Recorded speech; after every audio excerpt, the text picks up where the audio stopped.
പൊതുകളിസ്ഥലത്തിനും നിർധനർക്ക് വീട് നിർമ്മിക്കുന്നതിനും ഉമ്മൻചാണ്ടി സ്റ്റഡി സെന്ററിനുമായി 3.25 ഏക്കറോളം ഭൂമി സൗജന്യമായി വിട്ടു നൽകിയ കയ്പമംഗലം ഗ്രാമപഞ്ചായത്ത് അംഗവും കോൺഗ്രസ് നേതാവുമായ CJ പോൾസന് ജനകീയ ആദരവ് നൽകി.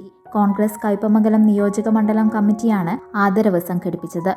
3 പീടിക ബസ് സ്റ്റാൻഡിൽ നടന്ന ചടങ്ങിൽ KPCC പ്രസിഡന്റ് സണ്ണി ജോസഫ് ആദരവ് സമ്മേളനം ഉദ്ഘാടനം ചെയ്തു. സ്ഥലവിസ്തൃതി മാത്രം പോരാ, മനസ്സിന്റെ വലിപ്പമാണ് ഇങ്ങനെ ഒരു കാര്യം ചെയ്യിക്കാൻ പോൾസന് ചിന്ത നൽകിയത്. അദ്ദേഹത്തിന്റെ മനസ്സിന്റെ വിശാലതയാണ്, ഭൂവിസ്തൃതി മാത്രമല്ല മനസ്സിന്റെ വിശാലതയാണ് എന്ന് മനസ്സിലാക്കാൻ നമുക്കെല്ലാവർക്കും വലിയ സന്തോഷമുണ്ട്.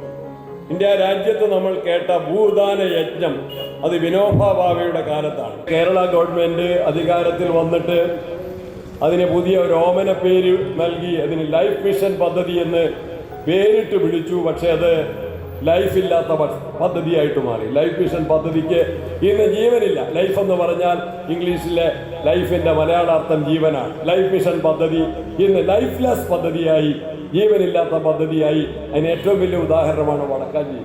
വടക്കാഞ്ചേരിയിൽ വീട് വയ്ക്കാൻ, പാവപ്പെട്ടവർക്ക് വീട് വയ്ക്കാൻ ഗൾഫിലുള്ള റെഡ് ക്രോസ് സംഘടന നൽകിയ 10 കോടി രൂപ പോലും അതിൽ നിന്ന് പോലും കൈയിട്ട് വാരിയവരാണ്. ഭവനരഹിതരായ ആളുകൾക്ക് അവിടെ ലഭിക്കേണ്ട ഫ്ളാറ്റുകൾ നിർമ്മിക്കാൻ തടസ്സം നിന്നവരാണ് കേരളം ഭരിക്കുന്നത് എങ്കിൽ ആ ഭവനരഹിതരുടെ പ്രയാസങ്ങൾക്കാണ് ഇവിടെ പോൾസൺ പരിഹാരമുണ്ടാക്കാൻ അണ്ണാരക്കണ്ണനും തന്നാലായത് എന്ന സുത്യർഹമായ നിലപാട് സ്വീകരിച്ച് മുന്നോട്ട് വരുന്നത്. ഇത് പോൾസന്റെ വ്യക്തിപരമായ മഹത്വമാണ്, അദ്ദേഹത്തിന്റെ കുടുംബാംഗങ്ങളുടെ മഹത്വമാണ്, ഭാര്യയുടെയും മക്കളുടെയും സഹോദരങ്ങളുടെയും മഹത്വമാണ്, അദ്ദേഹത്തിന്റെ മാതാപിതാക്കളുടെ നന്മയുടെ ഒരു പൂർത്തീകരണമാണ് എന്ന് ഞാൻ പൂർണ്ണമായിട്ടും വിശ്വസിക്കുകയാണ്. 10 പേർക്ക് വീട് വയ്ക്കുന്നതിനുള്ള സ്ഥലം നൽകുന്നതിനുള്ള രേഖ കൈമാറലും ഉമ്മൻചാണ്ടി സ്റ്റഡി സെന്ററിനുള്ള സ്ഥലം കൈമാറ്റവും ചടങ്ങിൽ നടന്നു. DCC പ്രസിഡന്റ് ജോസഫ് ടാജറ്റ് അധ്യക്ഷനായി. അതെല്ലാവർക്കും സാധിക്കില്ല. അതിനെക്കുറിച്ച് അറിയണം. അതറിയണമെന്നുണ്ടെങ്കിൽ ഒരു പ്രത്യേക ജ്ഞാനം വേണം. അത് ഇന്ന് നമ്മളുടെ ഇടയിൽ ഉണ്ട് എന്ന് നമുക്ക് കാണിച്ചു തന്നത് ശ്രീ CJ പോൾസൺ ആണെന്നുള്ളത് നമുക്കേറെ അഭിമാനകരമായ കാര്യം. ഈ കാര്യം ഞാൻ സത്യത്തിൽ അറിഞ്ഞില്ല. ഞാൻ അറിഞ്ഞതിന് ശേഷം ഞാൻ സുനിലിനെയും പോൾസനെയും വിളിച്ചു. അവരെന്നെ കാണാൻ വന്നപ്പോൾ ഞാൻ പോൾസനോട് ചോദിച്ചു, ചേട്ടാ എന്തൊരു വാക്ക് പറയാഞ്ഞത്? അപ്പോൾ ആൾ ചിരിച്ചുകൊണ്ട് പറഞ്ഞു, ഇത് കൊടുക്കണത് വെറുതെ എന്തിനാ ആൾക്കാരെ അറിയിക്കണേ.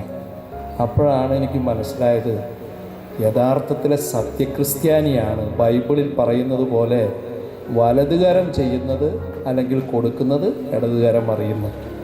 അത് അക്ഷരാർത്ഥത്തിൽ ശരിയാക്കിയ ഒരു നിലപാടാണ് പോൾസന്റെ.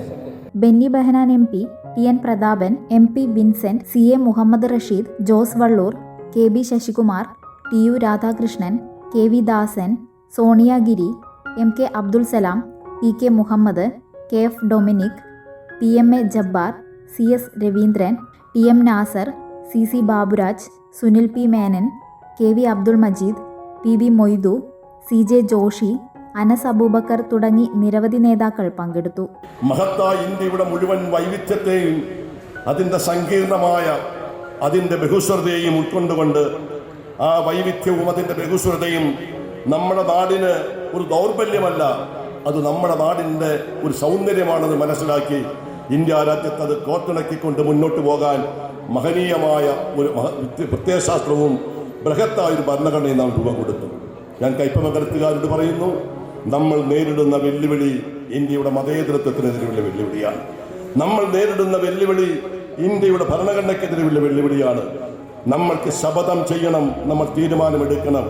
ഇന്ത്യയുടെ പവിത്രമായ മതേതരത്തെ കൊത്തിക്കീറുന്നതിന് വേണ്ടി കഴുകന്റെ കണ്ണുകളുമായി റാഗിപ്പറക്കുന്ന വർഗീയ ശക്തികളെ സഹസ്രാബ്ദങ്ങളായി നമ്മൾ കാത്തുസൂക്ഷിക്കുന്ന ഇന്ത്യയുടെ സാംസ്കാരിക ലയത്തിൽ കയറി വർഗീയതയും അതുപോലെ ജാതി പോരുപയോഗിച്ചുകൊണ്ട് ഈ രാജ്യത്തെ ശിഥിലമാക്കാൻ വരുന്ന വർഗീയ ശക്തികൾക്കെതിരെ പോരാടാൻ കഴിയുന്ന ഒരു ആവേശത്തോടു കൂടി കോൺഗ്രസിനെ ശക്തിപ്പെടുത്താൻ പ്രിയപ്പെട്ട സഹപ്രവർത്തകന്മാരെ, നിങ്ങളുടെ സാന്നിധ്യവും നിങ്ങളുടെ നേതൃത്വവും ഉണ്ടാകണം എന്ന് വിനയപ്രസം അഭ്യർത്ഥിക്കുകയാണ്.